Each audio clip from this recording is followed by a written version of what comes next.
Hi everyone, I'm Mark Houston and welcome back to Doc Talk with Monument Health. Today we're inside the emergency department at Rapid City Hospital. My guest, Dr. Brook Eide, has been an ER physician here for 16 years and he's going to take us on a tour. We'll see the ambulance bay, the helicopter pad, the trauma rooms, and the pediatric setup built specifically for our smallest patients. Brook's going to explain what it means to be a level 2 trauma center and why that matters for everyone living in this region. Most people will never step foot in here, but if you ever do, it helps to know what's waiting for you. So come along with us. Let's take a look. Hey Mark, how are you? Dr. Eide, how are you? Good to see you again. Good to see you again too. You know, I'm happy to come visit you finally at your place of work since you were 2 years ago already. Can you believe that? Been a long time, hasn't it? The last time you came up to talk flies. to ER. So I'm happy to be here where you're doing your thing, and I've lived here a long time. This to me has always been the new emergency room, but we're going back 6-7 years already for this, aren't we? Yeah, I'm glad to have you here. It's fun to visit you and really glad to show you my place here. Yeah, this is our new ER. We opened in 2019, so it has been a while now. It's more than twice the size of our old ER. We are a trauma center, we're a stroke center. We do all kinds of wonderful things here. We have multiple different helicopter services coming in. So we really function as the medical hub here of Western South Dakota and the surrounding area. Well, what I would love to do is get a tour of this. That's kind of why I'm here today. So if you can take me inside and show me everything, that would be fantastic. I'd love to show it. Let's go. All right, let's go. You know, Doctor, when you came up and did the podcast a couple of years ago, one thing I remember talking about was that this was considered a level 2 trauma center. And I think I had a really good explanation for it back then. But for people that may not have heard that podcast, what does it mean, the difference between a level 1 and a level 2? Yeah, so it's really some subtle differences, really. So we're a level 2, and that's mostly based off just a few little boxes we don't check for research and some of those things. But we function as the busiest trauma center in the state, and similar to level 1s, other than doing a few of those things, we serve all kinds of trauma. We have trauma that comes in from all across our state, Nebraska, Wyoming, Montana, North Dakota. It all filters in here where our trauma team meets them, which is our surgeon, our emergency physician, and a whole team of care workers to rapidly give care and really save lives. Well, I remember too that you said, I believe in the podcast last time as well, that this serves 4 states. Is that right? Can it be more? I mean, do most people, this is where they're going to end up if they're in Nebraska, if they're in Wyoming, if they're coming from North Dakota, in those smaller communities. This is kind of we really serve a 5-state area. We serve Nebraska, Wyoming, Montana, North Dakota, and then of course South Dakota. Yeah, all right. So they're all coming in here. But I understand that this is one of the busier ERs. I believe we talked about that this can get up there and get crazy. Yeah, we're by quite a bit the busiest ER in our state. Yeah. And we're the busiest ER in Wyoming, Montana, and North Dakota. All right, well, let's head inside and you can show me the rest. Come on, come with me. So now that we're inside the doors, Doctor, and obviously these doors are doors most people never want to go through, right? Unfortunately, usually we represent the worst day in someone's life. So it's one of the challenges we have, but it's also the opportunity to really help people when they're having the worst day of their life. So as they're coming through, there's obviously going to be lots of different rooms that are back here that you guys use in different ways. One I've specifically noticed is one called vertical care. Yeah. What exactly does that mean in an ER like this? Yeah, so when you come in kind of like you did, we kind of figure out what's going on with you and then try to get you to the right place for the right care. And so once we triage you or figure out what's going on, one of our options is our vertical care. And the reason it's vertical care is that a lot of people are in chairs or upright position. And so it can be an ankle sprain, it can be something more minor like that we bring you into our vertical care area and really try to rapidly assess and treat you and be able to get you back to your life. So this could be something a little less serious maybe that you're coming into a room like this for? This is usually our lower acuity or less serious stuff that we come into here. Like I said, if you have an isolated finger laceration or an ankle sprain, we can get you in here quickly. Okay. You want to have a look? Yes, please. Let's go. So now that we're inside the vertical care unit, one thing I've obviously noticed is you just have a lot of chairs for people to come in. And I'm assuming when people come in with an ankle sprain or something similar, maybe they'd go here first to have a look at because they're all attached. All the monitors are here as well, right? You're not instantly going to a bed. No. So it's set up so we have a few beds here, and so if we need to do an exam or someplace in a room, we have a room for privacy and those kind of things. But a lot of times we can deliver care right here. And sometimes when things get really busy, we want to be able to put someone maybe a little sicker on a monitor. But the idea is to be able to treat minor things, like I said before, sprained ankles, get you in a chair here, your sore throat, and get a quick look at it, and get you figured out, and get you treated and back to your life. Have you ever had the room entirely full? Yes. Yes. At times it'll get entirely full. So Dr. Eide, I noticed as we were walking down the hall here, one thing I have noticed about the entire renovation that they did for Monument, not just the ER, is this does have a feel of the Mayo Clinic in Rochester if you've never visited there before. Yeah. The layout is very familiar, it's very comfortable, it's very bright, which I think is good when you're having to come into a place like this. Like you said earlier, one of the worst days of your life. But all of this is brand new. What used to be here before this all became the new emergency room, or the emergency area? Yes, this area is all new. This used to be the power plant actually for the hospital that they built a new one and then built this all new here. And so we've really enjoyed this space. It's double the space of our old ER, which has been great because we continue to grow in Rapid City, continue to have more people live here and more patients with that. And so it lets us serve our community a lot better just to have this extra room and this really nice area to be able to take care of them. And part of that design, as you can see where we are now, some lights and places for family to sit when they're waiting for tests to be done or x-rays. So we really try to think about the comfort of our patients and really give them the best care possible. Before we go down one of these or into one of these rooms, Doctor, one thing I did notice too is that I'm standing out here looking out these big bright windows. There's lots of traffic going on, as always, down these streets around the hospital. But it is so quiet in here.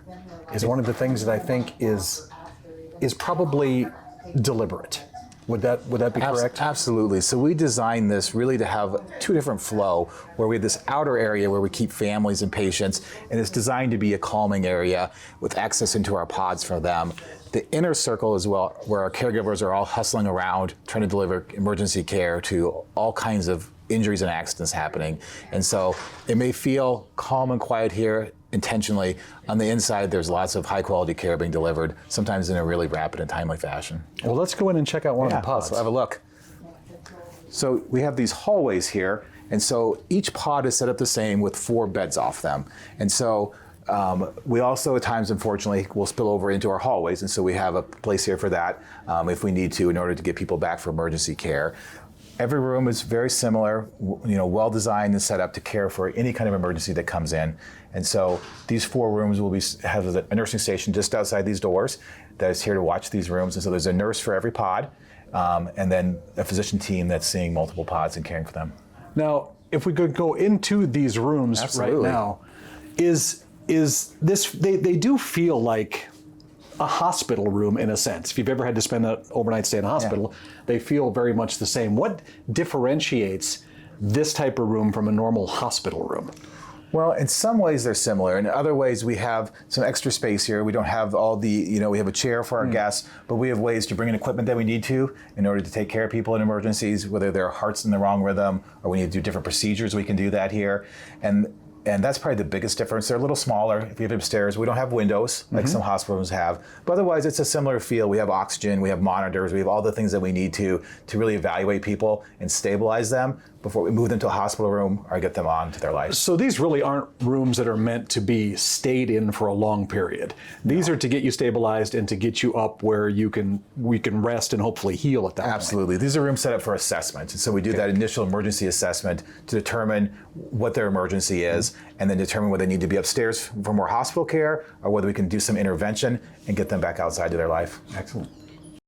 This is our family room, so this is just kind of a nice little room. I think it's locked, unfortunately. Yeah. This is just kind of a nice little room we have where we can deliver news to families and pull them aside kind of out of the chaos and sit them down. There's a coffee maker. It's sometimes bad news, sometimes just news that we want to be able to have some privacy to talk with them. So it's a really nice option that we have right here to get people away from the chaos and talk with them. All right. Come on in, I'll show you the main part. Now, automatically, this feels like the emergency room here. Yeah. This feels like where most of the things happen. Is this kind of it? So this is kind of where the magic happens. And so this main corridor here, we have 5 trauma rooms that are set up for major traumas. And so with those rooms, we have our ambulance bay here where ambulances come in with them. Just up here above us on the roof is a helicopter pad. So helicopters land with patients, come straight down the elevator and into one of these rooms where we do our resuscitation medicine, whether that be whatever life-treating things that we have to do here. So these are kind of, this is the main ER. This is where the sickest of our sick go. But even here, it feels calm. It feels controlled. even when you walk through these doors. Yeah, that's kind of the goal of working in the emergency department, is kind of manage that chaos. And so there's a lot of chaos. And so you get really good at saying, how do we manage this chaos? How do we keep things calm? Because we do our best work then. We think the clearest, and we're able to give the best care. And so people that work here work in that environment all the time and kind of learn to manage that chaos and learn to do that not only for ourselves, but also for our patients, because it's really good to have that calm demeanor and let people know that we've done this before and we're going to do great care for them. Awesome.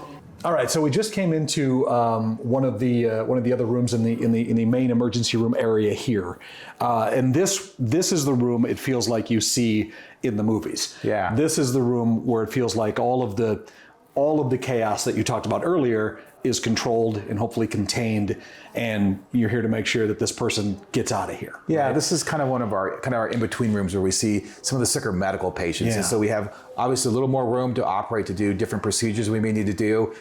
We have, you can see in our back wall, all the different things we would need to help with someone's breathing or airway. And these tools are all designed on purpose in a way we can find them quickly in the chaos of a true emergency.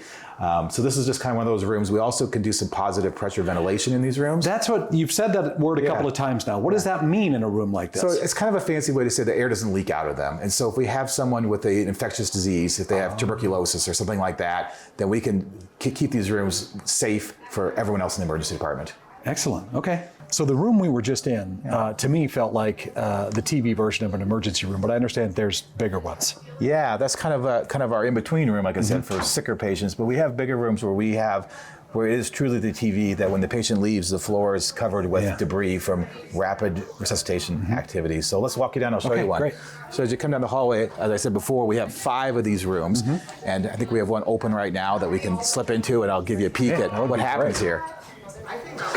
This is also a room that we have here that you can see our little monogram here that we've designated for children's care. And so any pediatric patient that comes in that's very sick of pediatric trauma, those kind of things, we take them in this room because we have some different tools in there to help us with that. I guess that would be my question. What makes it different for children versus an adult? It's going to look the same to you, but I know that I have some different tools in this room that will help me with the smaller anatomy of children and some of the different problems that children can have. Okay. Now I know as we're kind of walking by, I don't know if we want to film what's happening over this way, just because of, I mean, this feels like a control center that's right behind you right now. Yep, that's really our control which center. Has the rooms, it has the monitors of people, it has their blood pressure, heart rates. You can kind of see our main nursing station. We also have a pharmacist here to help with medications. That's kind of all right here, and then right behind that is kind of what we call our doc box, right? Which is kind of where our physicians and advanced practice providers are mainly located out of, working on their computers, doing some of the things that they're doing, monitoring. There's cardiac monitors you can see, so the nurses can watch them. There's a mirror on the other side, so the physicians can also watch to see if their patient's heart rhythm changes. So we're monitoring all these things all the time. Even if we're not in your room with you and you feel like you're alone, we're watching you out here. It does. It feels like you're not alone, which is exactly what you want. Exactly what you want. We got an eye on you. Great. Come on in, I'll show you one of our big rooms here. Oops, sorry.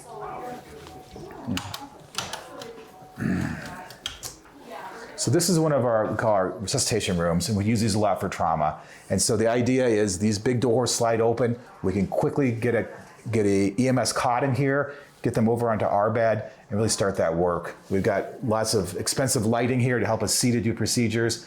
You can see that big tower in the back has monitors, and it has oxygen. It has all the things that we need to quickly get people hooked onto those things so we can start their care. And again, one of the things I keep noticing, I'm standing out there where kind of the control center is, and it's busy, right? Yeah. There's lots of nurses. You can hear what's happening. I just stepped through here even with that door open, and again, that calm quiet is kind of in these rooms too. Yeah, and that's kind of the design. These rooms are designed for that calm quiet, designed so if we are working as a team on a critically ill patient, we can hear each other, we can really have those discussions and deliver that care. These rooms are made so for trauma, we'll turn the heat way up. And so as we want to make sure people stay warm when we're doing those things, so quickly we can change the temperature in here. And so we can really maximize the technology to deliver the best care in the world right here. So I'll walk you out and kind of show you the other way in. You came in through the front door, and that's where a lot of patients come through when they walk through our doors. The other way to come through is by ambulance. And so when they come by ambulance, they come right through here. Once again, very easily accessible. All right, let's go check it out. Obviously, as you can see right now, there's no ambulances in here, which I'm assuming that means it's a good thing right now. Yeah, it's a good thing for the moment. Right. It's very fluid. half an hour from now, there might be 5 ambulances in here, and so. And they can all come in. Room for all of it, and then room to move. Has that ever happened? Has it ever been that many in here at a time when something's been going on? We've done some interesting things here. I actually worked a mass casualty here, where we set chairs up and saw people out of here, and so. But most of the time it's ambulances. Yeah. And so we can bring in. There can be as many as 9 ambulances in here. And okay. So we haven't had 9, wow. but I've seen 7 before. So they come in, it's set up very well. Our old ER, the one that you talked to, the old one from 2019, we had the old style ambulance bay that you had to back into with like a 2-car garage. This one's set up much better, where we have a one-way flow through here. And so our ambulances come in this way, they go to the front, make them ready for the next one. And oftentimes it will be the next one closely behind them, right. Especially something like a multi-vehicle car accident. We'll have several ambulances come here. But we also, it's kind of a hodgepodge of ambulances here. You'll see ambulances from Custer and from Lawrence County, and the Life Flight ambulances. So there's from Wyoming, from Newcastle, Wyoming. So we'll see all these different ambulance services here. So lots of times it's not just rapid fire. There's multiple ambulances here from all across our 5-state region. So when the new emergency room, once that gets done and finished, how similar will it be to this? Will it be the same? Will it be smaller? Will there be as many ambulances there? Or will this still kind of be the main emergency room once the new one gets started? This will remain the main hub of emergency care. This is where we'll have our cardiologist to meet you within minutes with your heart attack. This is where our stroke team will be. We have set up for intervention if you have a stroke, where we can quickly get you to our lab and open things up and make that better. Those main services will be here, and this is where our sickest patients will be. Okay. Our new ER will be able to do some of these smaller things that we saw, and if we have to, we'll do some of the large things, but it's not set up for that. We want people to come here for those services because we have those whole teams here. We'll have the same great emergency physician, emergency nurses there to stabilize things and really get things started. But if you're needing further care, if you need surgery, those kind of things, then you're going to come to this main hospital. And so it's always better just to, if you're truly that injured or ill, we want you just to start here because, time is tissue. Right, exactly, for sure. Okay, great. What's next? We get to go to the helicopter pad? Yeah, let's go see. It's always fun. Yeah, it's always fun. So we're going to walk through these doors to these elevators here. Okay. And so these are the elevators that go to the roof and to where we will see where the helicopters land, which is always kind of a fun thing. Now, is that pad obviously has to be new as well? Yes. Do you still land out here too sometimes? No, we had the old pad that was out in the corner, and that worked for us, but it wasn't ideal as we had to transfer patients from the helicopter. We had like a Pope mobile almost, right? And then we bring them into our ambulance bay and then bring them in. And so there was some delays with that, of course. So this is obviously closer because This is much closer. So when a helicopter lands now, they unload, it's down these elevators, and it's right into one of our treatment areas. Perfect. So we can very quickly get people that they're being flown from a scene accident somewhere. Right. They're within minutes of landing, we've got them in our room taking care of them. Now, the Life Flight, I'm assuming, is they're the ones who run that correct? Yeah. When they land, you're down here generally waiting, correct? You're not going up to where they're unloading a patient off the helicopter, are you? No, I have occasionally gone, for a really sick patient, gone there to meet them, but it's unusual. For the most part, we're waiting. More in the old system, sometimes we would go out there because there was that delay in getting them in. And so sometimes when someone was really sick, I wanted to get out and see what we were dealing with. Right. But now they're so quick down here that I can honestly say that we don't come here very often. So we just came outside, and this is was the pad here in 2019? Is that when we moved it from where it is to where it is now? No, so the old pad sat right over here on the ground, and we transport across. So when this new building, this new part of the building got added on, we added a helicopter pad right here in order to quickly access that elevator and be in the ER. So it's been a really nice update for us. Yeah, I can tell. Obviously, it's like you said, it's so much quicker. It lands, you can roll them right down. I mean, obviously you can see the ramp coming right into the room here, and then they're down into the ER and hopefully getting help immediately. Yeah, right? so hopefully we don't have them come in while we're here because we have a very busy helicopter service. We've got 3 different services that come in quite often, bringing patients from all across our state and the surrounding states. Right.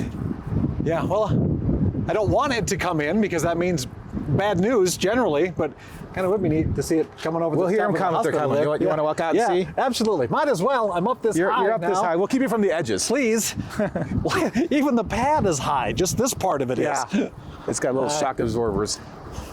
Not a fan of Not a fan of heights. Not a fan of heights. No, it's so stupid because we travel a lot. Yeah. And we're always climbing things. It's just the dumbest thing. Well, this is cool. I never thought I would ever, I don't ever want to stand here. I don't ever want to be here aside from this moment right now, because this is, the view obviously is amazing. The fact that, again, the access, which I think you want to keep telling people is that's what it's all about. That's why this is where it's here. Yeah, that's why we are a major hospital here serving our community and our surrounding communities, and we've invested in this ability to rapidly treat people and get them here to this helicopter pad and into our room when they're needed. The ambulance is coming in. You can hear it, you can hear which I'm assuming will be coming into the ambulance bay. They'll be coming to that ambulance bay, yeah. Yep. Yeah, so like I said, it's some wonderful views. You can kind of see off this way. The new freestanding is going to be just over the hill there from that hill. So it's not too far away, but as a crow flies. But having the ability to stand up here and as you talk about this, because again, we see the helicopters, you hear the ambulances, but unless you're in it, nobody knows where it goes. And I'm sure a lot of people would have questions about it, and hopefully we're answering those now as people get to kind of get a little behind the scenes here, how this all works. Yeah, absolutely. Which is, again, very reassuring. Yeah, right? I hope it is, because it's always nice to pull the curtain back and say, this is what happens on the other side of your healthcare journey. Correct. People are seeing from their side, from the provider side, the physician side, this is what we're doing, this is how we're seeing things flow, this is how we're always trying to improve the way that we do that so we can deliver that care. All right, I'm ready to get off this. All right, let's get off of here. So let's go back down where there's ground level. I remember talking in the first podcast. Yeah. People that are called specifically to every ER doctor I've ever talked to has a personality type. Yeah. Absolutely. Yeah, absolutely. And does that ever how long have you, so you've been here 18 years. Yeah. But how long have you been an ER doctor? Just 21 years. 21 years, okay. Yeah. Has that feeling ever left? No, I think it's just, the ER personality is its own personality. Yeah. And it's kind of what we talked about before. Mm-hmm. It's a little bit of that ADHD personality of you have to really thrive on that chaos. If you like structure, this is not the right place for you, because you never know what's going to come through these doors, right? And so if you're not okay with that, then you're in the wrong business. But if you thrive on that, saying what's going to come through those doors and how am I going to have to critically think to stabilize that and make that person better, then as long as you have that mentality, and then you get that feedback of helping people, and you see people. The nice thing about Rapid City is it's our community, right? And so you see somebody, you see a friend or a family member, and so then it's really rewarding to be able to really touch their lives at that worst point in their life, like I said before, and really help them kind of get through that, figure out what's going on, and get them to the next part of their treatment. All right, so one of the reasons why we're doing the podcast here, Doctor, is because pretty soon there's going to be a brand new ER that's coming into Rapid City with Monument Health. Now, I'm assuming that that's not going to have a helicopter pad out there, correct? Yeah. So when you come to a place like this, maybe on the helicopter, maybe in an ambulance, what is going to differentiate the new ER from this one? I'm assuming, like you said earlier, that this is the place that you'll preferably want to be, correct? Yeah. But why is that? Why is this the place you'll want to come outside of, like I said, if you're closer to the new ER, go to the new ER, correct? Absolutely. But here, I'm assuming there's, things like what I'm looking at right here, the MRI machine here for imaging, correct? Yeah, so what we have here is we've really built this for efficiency of lots of sick patients, but with that comes the resources. And so you come down that helicopter pad, you're in one of these rooms like you saw, and then you're quickly around the corner here to the CT scanner, getting those images. And so we've built that all right here. And then along with that, we have the resources here. We have, if you have your heart attack, our cardiologist is here and going to see you in a few minutes. If you're having your stroke, we're quickly getting you these images and then to an intervention that's needed. So we have the cardiologist and the neurologist and the trauma surgeons and then the neurosurgeons or brain surgeons, the orthopedic surgeons. They're all right here to quickly deliver that care. This new facility will kind of be an adjunct to that, where it's going to be able to see your core team of your emergency physician and your emergency nurse, who are going to kind of assess you just like we would here. But then if there's something critical there, we're going to get you over here. And so if you start here, you're right here by those teams. Yeah. Otherwise, lots of things we can do there and stabilize and make your kidney stone feel better and get you set up with that follow-up. But as far as things that need those resources, those other specialists, they're all here at our main center. And that's what kind of makes this that level 2. Is that what we talked about earlier as well? Yeah, so the level 2 has to do with having the resources here for those trauma patients. And we also have, being a stroke center, we have the resources here to treat strokes rapidly. You know, if you go into stroke someplace further away, you're gonna get in that helicopter and get flown here. And then once you get here, we're gonna rapidly try to get that intervention. But you've kind of lost that time, right, of that quick treatment. And so the quicker we can get you here to those specialists, the quicker we can start doing the interventions you need to save your life or to make your life better. Well, super excited, of course, for the new ER to open as well. I'm sure as you guys all are. But having a little bit of this behind the scenes here has also, I think, been kind of an eye opener too. Because again, a lot of people only get to see this, and even if they are here, there's a good chance, you know, that they're not paying attention to anything around them because of what has happened.